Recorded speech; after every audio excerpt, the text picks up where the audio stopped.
What's up YouTube, Jay Travelini here, and today I got another one for you on my For the Win Octominer rig. Now it is complete. I got the 8th card back from EVGA from the RMA, and all the fans are spinning, so it is inside the case running. But we'll go inside the computer in a second. I'll show you my overclocks. I'll show you what it is achieving. I'm still having issues with the 13090. It just does not seem to want to hash just as good as the other ones, but we'll check that out.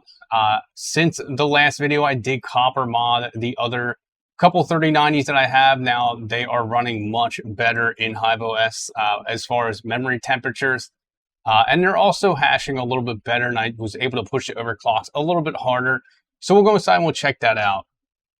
Now this is my Octominer rig with all my For the Win cards. You can see I had the 3080 modded already, and then I have the two 3090s here and the third 3090. Now this one was copper modded before, and what I don't understand about this card is when I had it on the riser, it was getting 125 mega hash a second. So if I do get another card, I may take this one out and see if on a riser I can achieve a little bit more.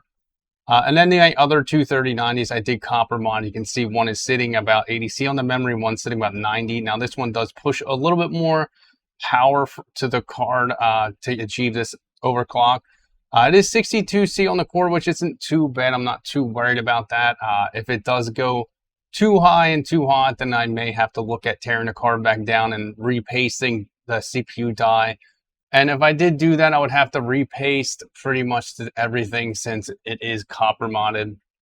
Now, this rig is getting a total of 717 mega hash. Now, this one I was able to push it to 117 mega hash, but since then I was not able to push it that hard. Now, I'm still unsure of what I can do to fix this card without sending it in. My other cards are all running pretty solid. This one does not run quite as good on Ethereum. I could probably push it to 2550, but I think this was the B stock card that didn't have all the fans spinning at first, and I got this one back in it. I'm pretty happy with my 3080 though. This was another B stock card. I'm pushing it 102.5 mega hash. Now, if we look at it according to the software, and since this is an Octominer, I'm under the assumption that this is pretty accurate to what it would pull at the wall. So that's what I'm going to use. I've seen other miners test it. This was pretty close to what it was. So we'll say 1830. Now I do have it plugged into what to mine here. This is something I use as a baseline. It's not always 100% accurate, but it's fairly close. So I have 1830. I have Ethereum and Ethereum Classic picked at 717 mega hash. Now, if we calculate this, you can see at 1184 and the 1668, Ethereum looks like I'll pull just about $10.50 a day revenue and $4.81 a day profit. And then Ethereum Classic will be at 882 revenue and 311 profit. Now, my electrical cost is roughly 13 cents per kilowatt hour. Now, I do know some people do pay a little bit more than that. And some companies are upping their electric rates. Luckily, that is not happening for me just yet. But I may have to keep an eye on that because it could happen down the line. Now, just for fun, we'll get a calculator out. We'll say I paid about $10,000 for all these parts because I did buy them at MSRP, and these Octominers aren't cheap. To begin with, they're about $850 when you get them directly from them. I was paying MSRP for 3090s, and I was getting them before the price dropped, so a few of them I have had running for quite some time. But we'll say I paid $10,000. If I'm making $4.81 a day, we're looking at 2,079 and 365 days a year. You're looking at 5.7 year ROI on this rig. Now, it is a pretty substantial rig, and you could take into consideration selling some GPUs at some point. They're all pretty high-end cards. You can see they're all 3070s, 3080, and a couple 3090s. So they would sell for a decent amount even when the next generation cards come out. But I don't plan on selling these cards. I'm going to keep running them for years to come. I'm not one to just flip a bunch of cards real quick and just get new ones. If I do build another rig of new cards for any reason, it would just be an added rig, not replacing anything.